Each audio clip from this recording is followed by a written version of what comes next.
নমস্কার বন্ধুরা, আশা করি আপনারা সবাই খুব ভালো আছেন। কৃষ্ণার্জুন চ্যানেলের পক্ষ থেকে জানাই আপনাদের আন্তরিক স্বাগত। বন্ধুরা, আজকে এই ভিডিওর মাধ্যমে আমরা জানব রাধা নামের মহিমা। মুখে যদি একবার রাধা নাম নেওয়া হয় তাহলে কি হয়, জানবো এক অদ্ভুত কাহিনী। তাহলে চলুন বন্ধুরা, জেনে নিই কি সেই অদ্ভুত কাহিনী। এক ব্যক্তি একবার বৃন্দাবনে এক সাধুর কাছে গিয়ে বললেন, হে মহাত্মা, আমার একটি ছেলে আছে।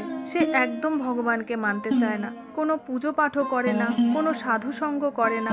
আপনি কিছু একটা করুন যাতে আমার ছেলে যেন ভগবানের মহিমা জানতে পারে, সে যেন নরকে না যায়। তখন সমস্ত কথা শুনে সাধু বাবা বললেন, আচ্ছা, তোমার পুত্র ভগবানকে মানে না, পুজো পাঠ করে না, সাধু সঙ্গ করে না, ঠিক আছে, আমি একদিন তোমার বাড়িতে যাব।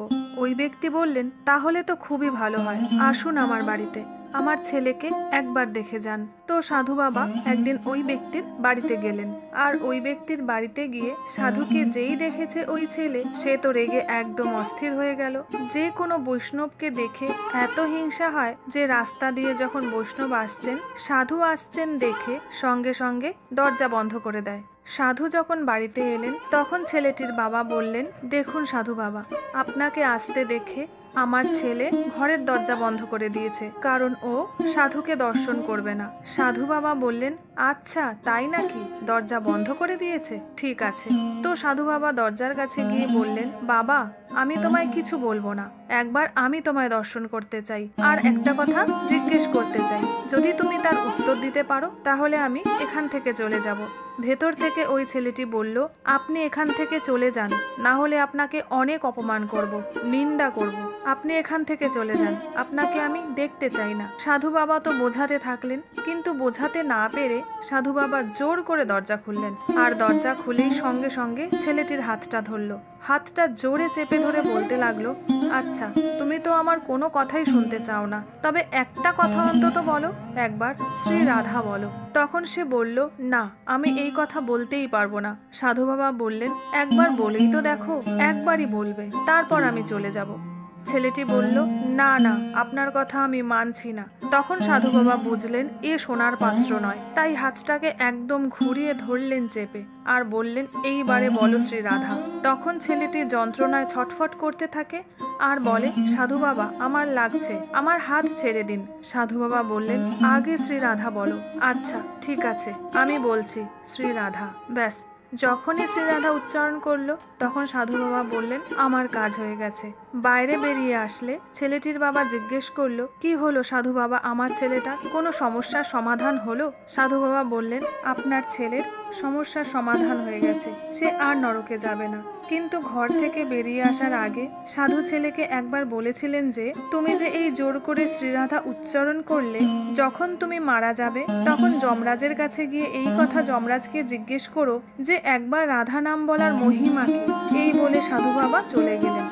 সময়ের কালচক্রে ছেলেটি বৃদ্ধ হলো ও একদিন মারা গেল। তো মারা যখন গেল তখন সাধু বাবার কথা মতো যমলোকে গেল, আর যমলোকে গিয়ে জানতেই পারছে যে পাপ পুণ্যের বিচার হয় ওখানে। যখন পাপ পুণ্যের বিচার হয় তখন ছেলেটির খাতা চিত্রগুপ্ত দেখে বলছেন, এ শুধু পাপই করে গেছে, একটাও ভালো কাজ করেনি। যমরাজ জিজ্ঞেস করলো, আরে চিত্রগুপ্ত, আরে দেখো না, সারাটা জীবন কি মানুষ শুধু পাপ কর্মই করতে পারে নাকি, কোনো না কোনো ভালো কাজ তো থাকবে। তখন চিত্রগুপ্ত খুঁজে দেখলেন আর বললেন, যমরাজ, একটা জায়গায় নীলকালি আছে। যমরাজ জিজ্ঞেস করলেন, কি নীলকালি, কি করেছে ও? তখন চিত্রগুপ্ত বললেন, এক সাধু বাবা জোর করায় সে শ্রী রাধা উচ্চারণ করেছে। তখন যমরাজ ছেলেটিকে বললেন যে, বাহ, শ্রী রাধা নাম উচ্চারণ করেছো, তুমি একটাই ভালো কাজ করেছো। তখন ছেলেটি বলল, আচ্ছা যমরাজ, আমি যদি শ্রী রাধা নাম বলে থাকি তাহলে শ্রী রাধা নামের মহিমা কি, আপনি কি জানেন রাধা নাম বললে কি হয়? তখন যমরাজ অবাক হয়ে গেলেন আর বললেন, হ্যাঁ তাই তো, আমি তো পাপ পুণ্যের বিচার করি, কিন্তু স্বয়ং রাধারানীর নাম উচ্চারণ করার মহিমা তো জানি না। এই রাধারানী নামের মহিমা জানার জন্য যমরাজ ছেলেটিকে নিয়ে ইন্দ্রদেবের কাছে এলেন, আর ইন্দ্রদেবকে জিজ্ঞেস করলেন যে একবার রাধা নাম বলার মহিমা কি। ইন্দ্রদেব বললেন, আমি তো শুনেছি অনেক মহিমা আছে, কিন্তু বলতে পারবো না কি মহিমা। তখন তারা ব্রহ্মার কাছে আসলেন। ব্রহ্মা দেখে বললেন, এ কোন মহান ব্যক্তি যাকে আপনারা পালকিতে করে নিয়ে এসেছেন? যমরাজ ছেলেটির পরিচয় ও তার প্রশ্ন ব্রহ্মদেবকে বললেন। ব্রহ্মা মা এই কথা শুনে বললেন, ভগবানের মহিমা তো অনন্ত, কিন্তু রাধা নামের মহিমা আমি বলতে পারবো না। এবার তারা সবাই আসলেন মহাদেবের কাছে। মহাদেব বললেন, এ কে যাকে যমরাজ, দেবরাজ, ব্রহ্মদেব পালকিতে করে নিয়ে এসেছেন আমার কাছে? ব্রহ্মদেব ছেলেটির পরিচয় এবং প্রশ্ন মহাদেবের কাছে বর্ণনা করলেন। তখন মহাদেব বললেন যে এই ছেলেটি রাধা নাম উচ্চারণ করেছে, কিন্তু রাধা নামের মহিমা আমি তো জানি না। মহাদেব চিন্তা করলেন যে আমি যখন জানি না, নিশ্চয়ই ভগবান বিষ্ণু জানতে পারে। তখন সবাই মিলে ভগবান বিষ্ণুর কাছে গেলেন এবং বিষ্ণুকে জিজ্ঞেস করলেন, হে ভগবান, এই ছেলেটি রাধা নাম উচ্চারণ করেছে আর জানতে চায় রাধা নামের মহিমা কি। আমরা তো ভগবানের অনন্ত নামের মহিমা জানি, কিন্তু রাধা নাম বলার মহিমা তো আমরা জানি না। তখন ভগবান বিষ্ণু বললেন, রাধা নামের মহিমা কি তা জানতে চাও? শোনো, রাধা নামের মহিমা কি। রাধা নামের মহিমা এটাই, যখন সে রাধা নাম উচ্চারণ করেছিল তখন সে যমরাজের কাছে এসে যমরাজকে জিজ্ঞেস করলেন যে রাধা নামের মহিমা কি। তখন যমরাজ না জানার কারণে যমালয় থেকে চলে এলেন স্বর্গলোকে ইন্দ্রদেবের কাছে। সে স্বর্গলোকে উন্নীত হলো। স্বর্গলোকে এসে যখন রাধা নামের মহিমা জানতে চাইল, তখন ইন্দ্রদেবও জানাতে পারলেন না। তখন সে রাধা নামের কৃপাতে ইন্দ্রদেব সহ যমরাজ সহ চলে আসলেন ব্রহ্মদেবের কাছে ব্রহ্মালোকে। আর ব্রহ্মালোকে যখন চলে এলেন রাধা নামের কৃপাতে, তখন ব্রহ্মদেবও রাধা নামের মহিমা জানেন না। তখন ব্রহ্মদেব সহ আপনারা সবাই চলে এলেন স্বয়ং মহাদেবের কাছে। তখন তো মহাদেবও জানাতে পারলেন না যে শ্রী রাধা নামের মহিমা কি। তখন তো মহাদেব সহ আপনারা এই ছেলেটিকে নিয়ে পালকিতে করে বিষ্ণুলোকে গমন করলেন। আর বিষ্ণুলোকে যেই গমন করে সে তো আর ফিরে যায় না নরকে। এই হচ্ছে রাধা নামের মহিমা, যে একবার বিষ্ণুলোকে সশরীরে গমন করতে পারে তাকে আর নরকে যেতে হয় না।